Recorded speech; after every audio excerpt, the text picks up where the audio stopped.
Will be 45 years since I drove up to the university church parking lot with my worldly possessions packed inside a Buick. I was there because I was freshly minted out of Vanderbilt Graduate School, and the lot there functioned as the entrance to the place where I was about to begin my teaching career in Bible.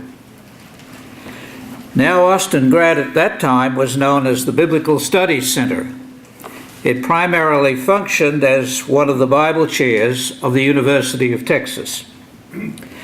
Located next to the university, the property was once a two-story rooming house. Even after it was freshly renovated in size, it did not look especially impressive. Indeed, it no longer exists in that form. Like so many different things in the university area, it has succumbed to the wrecking ball. Nevertheless, it was a pivotal time for me. I still remember quite a bit about that day. After meeting the staff and supporters of the school, I began to internalize future hopes. The school, with some sorts of interludes, has already been around for over 50 years. And during that period of time, we managed to move across the parking lot. Our question was, what would we need to do to make faster progress in the next 50 years? I can't recall exactly my thoughts, but thinking theologically, I wasn't exactly discouraged. We know from our story that God doesn't always do things as fast as we would like to think he should. And he does things in different ways. The fact that he worked through a wandering wisdom teacher from tiny Nazareth, who became the decisive figure of the biblical narrative, was, to say the least, unexpected. People in those days had reason to wonder about his ministry and say, "What is this? Can anything come of it?" To this day, we overlook how many unlikely situations and settings God chose to fulfill his purposes for humankind. Could this be another one of those times? Now, most probably I didn't theologize all that. But I was young and excited about the future. But I did realize that the future is also problematic. What would become of all of this? In retrospect, it was a special time. My work was closely tied with the university. For those who were not there in those days, it's difficult to explain how small Austin was at that time. I remember that my sister in Australia came to visit, and I took her for a drive to show her downtown. After seeing all that was there, she sniffed and said, "Is that all the capital of Texas is?" No matter. I was enjoying the place, and through a series of happy coincidences, I came to know a lot of the key figures in the university who contributed greatly to my love of Austin. There are more stories I can tell about these times, but that is not my purpose today. I sketched this setting to make one point. It centers on the students who took my classes in the University Bible Chair. Before coming to Austin for the previous half-decade, I had been involved in studying intensely Bible and theology. I knew the names and theological positions of the chief players in the wider world of American life. I had been in Chicago during the 1968 tumultuous Democratic Convention And I lived in Hartford during the last major urban riot. In short, I was ready. I was ready to walk into the classroom and enlighten them on matters of the Bible, contemporary American scene, and anything else. Was I in for a shock? To say the least, this was not where the great majority of my students found themselves. In those days, most of them in the university were Methodists, Catholics, or Baptists. Their level of Bible knowledge was what they found at their high school young life, or Sunday school. They'd never heard of Von Rad or Bultmann, and didn't intend to read them in the future. But what they wanted to know was Bible. Why was the Bible important? What did Jesus say? And why should we care about him? How could a course like mine give structure and inform them in their daily life? In other words, they were traditional believers with conventional moral standards of the time. All of the turmoil of the 60s and changes that were beginning to take place in wider society didn't seem to affect them one bit.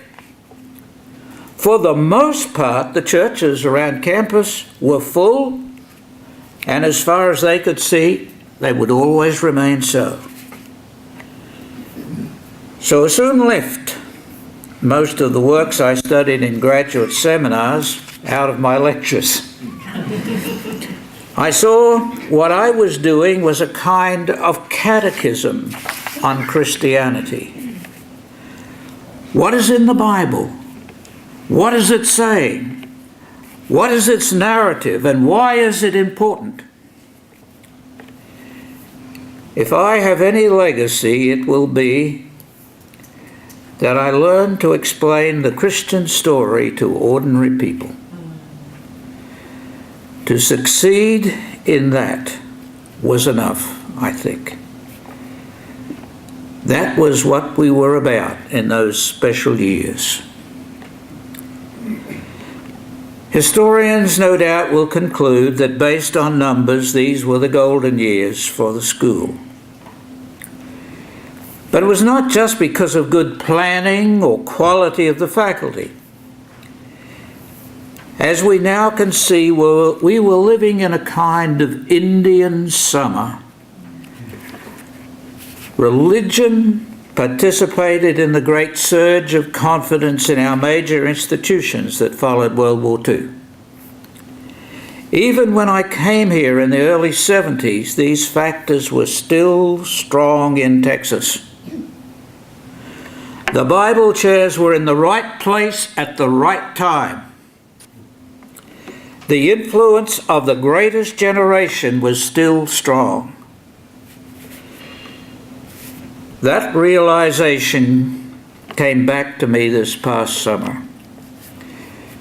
Patricia and I went to Dallas to attend the funeral of her uncle, a longtime elder in the church in that area. It was one of those events when the remembrances of multiple members of the family were aired and the dear uncle's life was rightly celebrated. But in the midst of this cacophony of praise, one small word caught my attention. After serving in the Navy during the war, this man came home and never left the area again. For the next 40 years, he worked as a clerk in the local area post offices until a lengthy retirement. All of this time, he had the same schedule. He would get up at 3 a.m. to prepare to begin the morning shift. First, of course, he would have breakfast at home.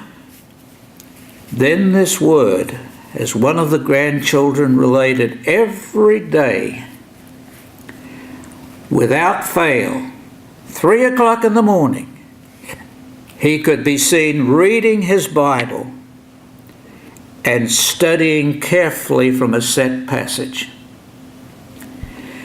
In other words, even his grandchildren could see what was most important in his life. And what was most important? Faithfulness to the God of the Bible. In these days, when parents are desperate to find ways to preserve keeping up conventional societal standards on the part of their children, we could all do worse than follow the example of this humble man. I may add, goes without saying, his children and grandchildren are believers. So for the most part, in the early years of my teaching at UT, I was privileged in that Indian summer to teach the children of the greatest generation. It was a blessed time, but it was not to last. As we all know, the cultural changes in the 60s and 70s finally had an impact. Now, a generation later, as the school grew and now exists as an independent entity, along with these institutional changes, Austin Grad confronts a vastly different cultural situation. Every generation, a school must ask itself, how do we justify our existence? We must ask, what are we doing now that can help our students and like-minded churches confront the contemporary cultural changes? Let us go back to our founding narrative. As with the spies who went into the land and reported the presence of giants, it's no secret that we face difficult foes. Conventional analysts of our culture have done a competent job reporting how the authority of the biblical story, remember those first stories, what we want to know is Bible, has lost influence among Western people. Look at our culture. As an example, let me give you careful consideration to the following, or let me ask that you give careful consideration to the following comment that comes from a European Catholic journalist given several decades ago. This woman says, I grew up in my home church at Cologne. I was satisfied for a little while. After that, I drifted away. Like a boat without a sail or rudder, driven only by the current. The current was those who were dear to me, my daughter, not married at the altar, my unbaptized grandchildren. Many of my friends were not interested anymore. Why did we, in the course of time, turn away from the congregation and from Mass and from Bible and from prayer? Finally, from any openly expressed piety at all. Now listen to this. Now I drift farther and farther into emptiness, where there is no one else. Not even an echo when I try to call out. I hope that he is, that he will be there at my hour of death, and allow me to be with him in the never and nowhere in which he dwells. At the same time, I shudder at the idea that it may be different. That is Europe under secular progressivism. a generation ago. But I submit to you this morning that it's increasingly Austin, Dallas, and Houston. And don't think it's taking place only outside the church. It hurts me to say this, but increasingly I believe this seems to be the story for many.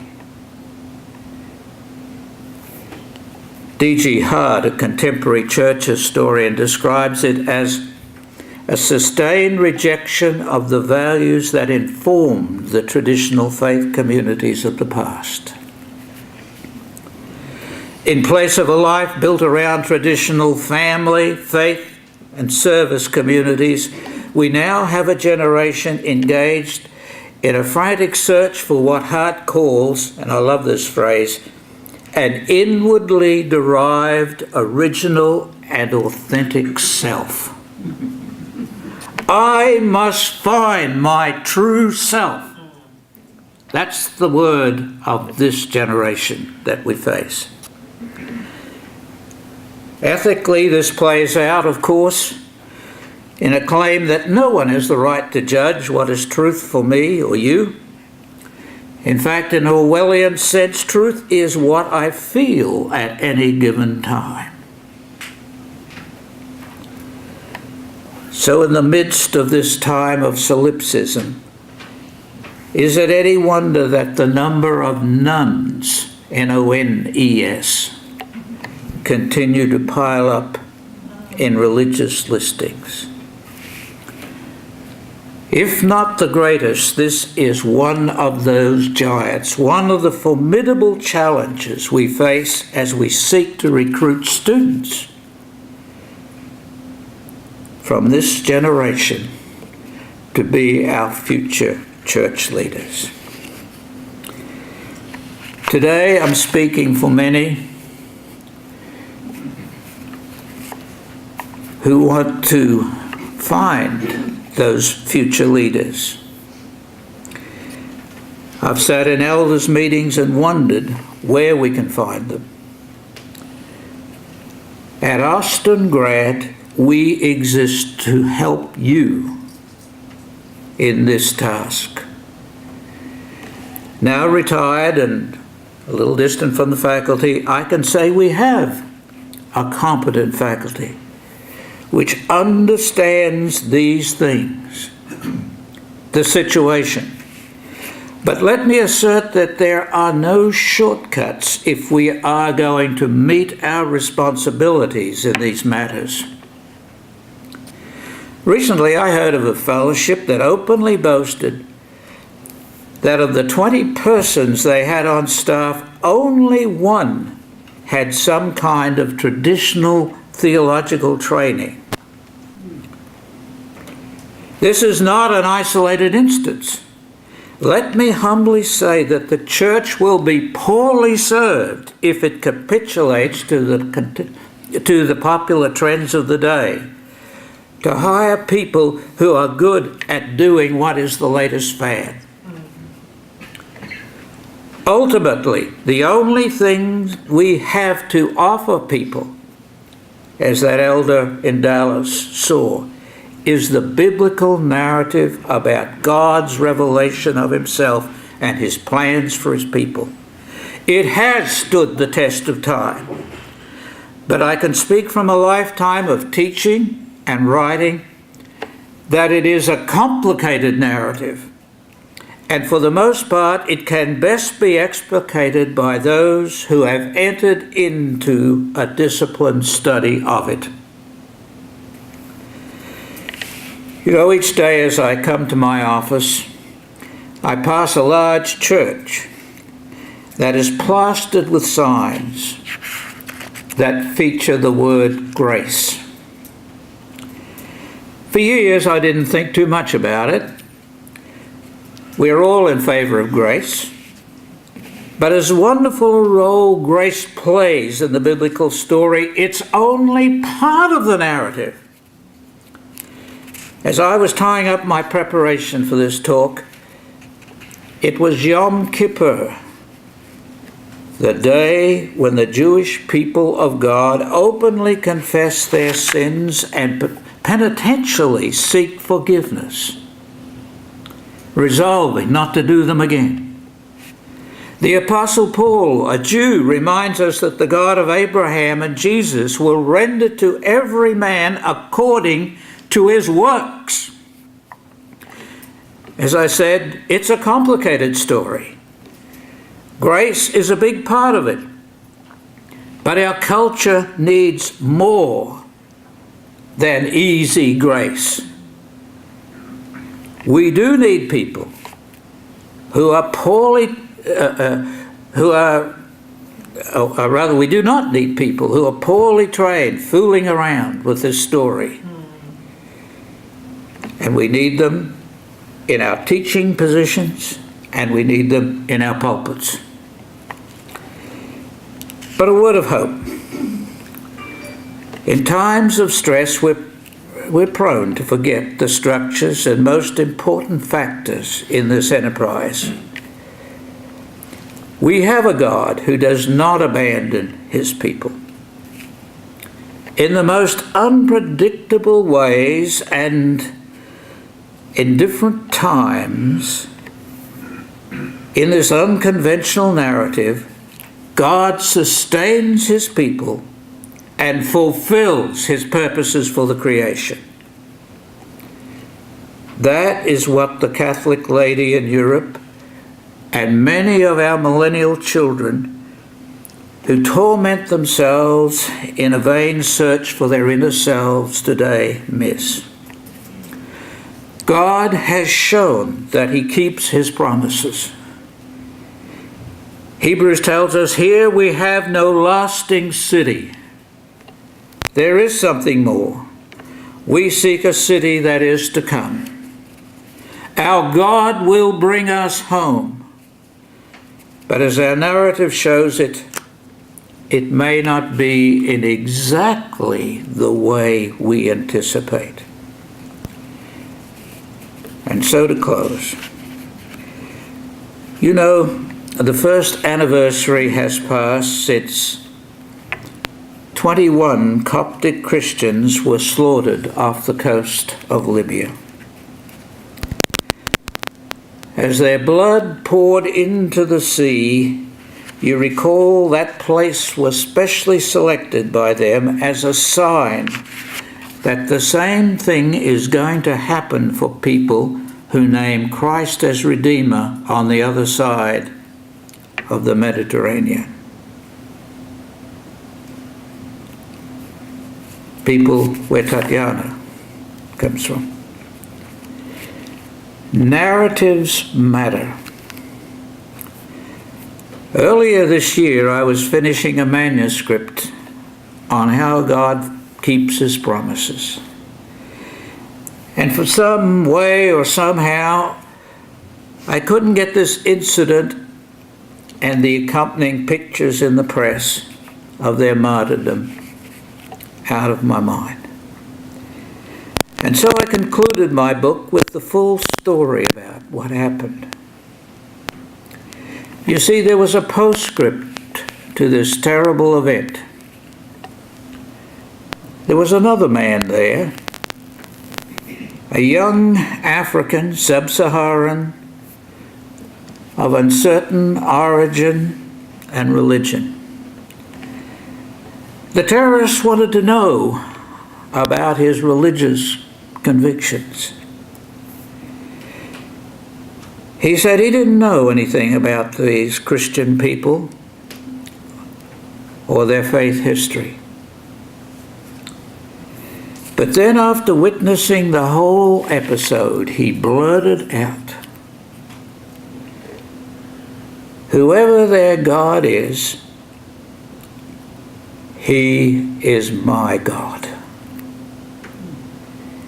Even in the face of this terrible episode, the knowledge and hope of what this faith expresses stands.